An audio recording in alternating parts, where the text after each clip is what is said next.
Hello and welcome to my channel. Before we continue, I want to let you know that I actually don't believe in Nigerian politics. But this discussion is for those who still trust that there is a way out. And like some people will say, don't put your eggs in one basket. Understand it on that premise that yes, despite how things are, some people will continue to try. Yeah. Why I say don't put your eggs in one basket, we've heard about people who said the best thing for Igbo is Biafra. Now, why Biafra is waiting to come, some other Igbos will be doing the other things. And not all Igbos believe in Biafra. Some believe Biafra will come, some believe let's do Nigerian politics. Whichever one, perhaps this topic will concern you. I'm not encouraging anyone to go and vote, but we are looking at this. Is there really a chance for Igbo presidency? How close are we in 2025? Wahala day. You know, for over 60 years, the Southeast has waited for a chance, waited for a voice at the very top. You know, the top. I'm not talking about vice president. A Southeastern are becoming president. And now, with 2025 around the corner, the question returns louder than ever. Will Nigeria ever have a first Igbo president, our first Igbo president? Like we note, Zik was a ceremonial president. At the time Zik was, they called him president, I think Nigeria was ruled by prime minister, which is Tafawa Balewa. So we have not had a president of Igbo extraction. So what is the chance for Igbo as we speak? Like I said, from Tafawa Balewa to Tinubu, Nigeria has seen leaders from the north, from the west, and even the middle belt, but never, not once, from the southeast. Not Zik, not Ekweme, not even after the Civil War. So what is happening? In 2023, many believe that the door had finally opened. Everybody believed Peter Obi was near. Peter Obi was a former governor of Anambra State. He also a banker. He ran under the Labour Party and turned the nation upside down with his obedient movement. He won the FCT and Lagos. These are key places. And he dominated the Southeast, shocking the ruling elite. But that wasn't enough because there was rigging on the side. Other things followed, other factors, which made many to avoid politics totally. Now, despite the massive youth and diaspora energy, it was said, according to their arrangement, because I don't want to believe what was programmed, Peter Obi lost key votes in the north and southwest. So the dream of having the first Igbo president slipped again through our fingers. So for some people who still believe 2027 is another brighter chance.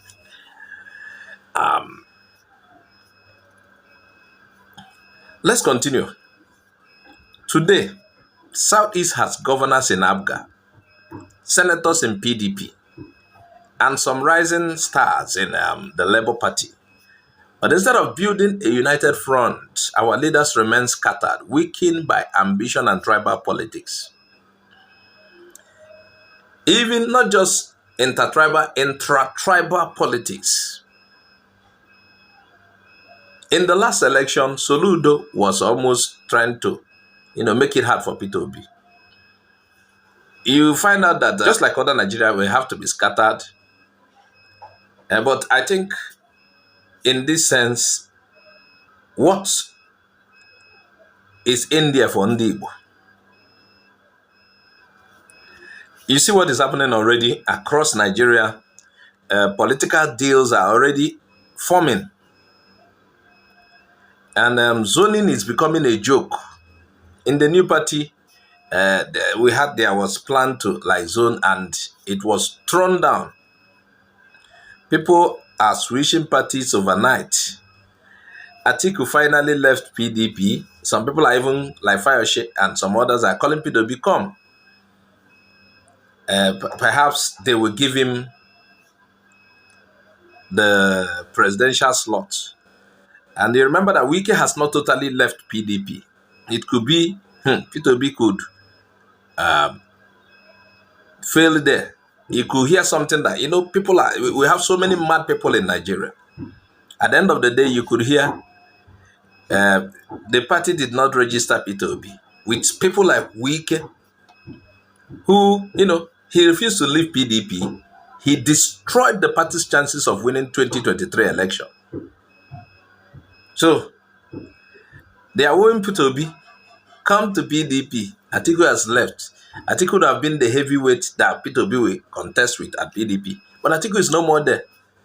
Telling P2B to come to PDP for me is a temptation. It's a temptation. But while all these things are going, people are switching parties here and there. What is Igbo doing? The Southwest is already scheming. They are doing their things. What is the Southeast doing? Are we going to enter 2027 united or divided? Because in Nigerian politics, unity is not a dream. It is a weapon. We ask the people, who should lead? Some still chant Obi 2027. Others say it is time for someone younger. A woman maybe. Some say a bridge builder who can win the North. If you look at how things are now, if the election is properly conducted, you will realize that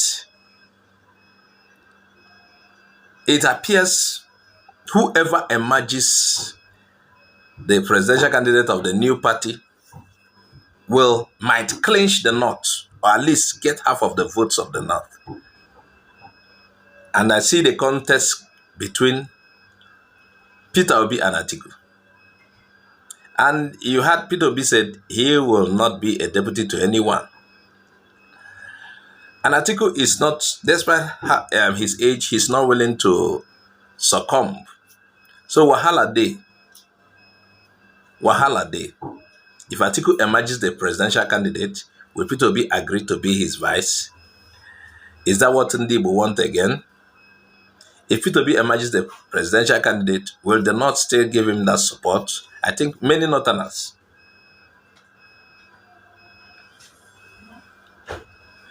So, the Southeast has always produced greatness, visionaries, technocrats, patriots. But Nigeria doesn't just reward excellence.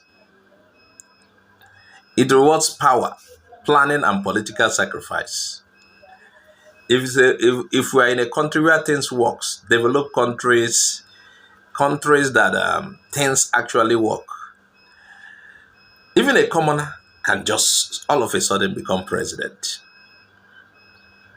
When Donald Trump came the first time, it was to them, oh, this is Rose Parrots. He will not go far. Donald Trump went on to win the presidential candidate, won the election, and came back a second time.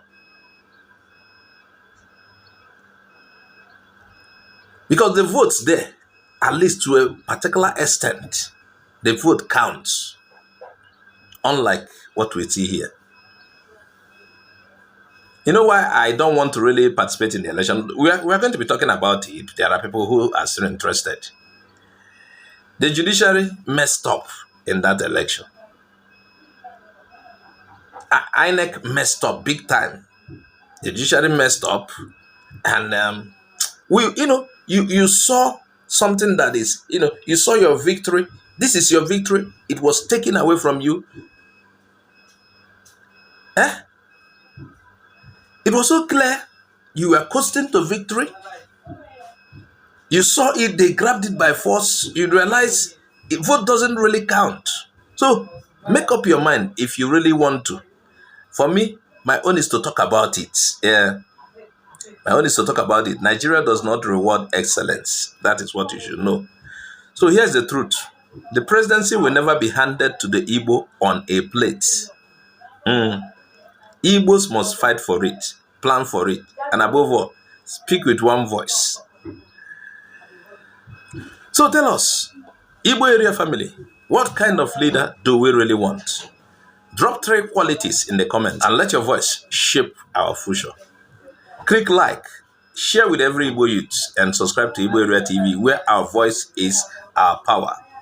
This video is for educational and public awareness purposes only. Igbo Area TV is independent and does not endorse any candidate or political party.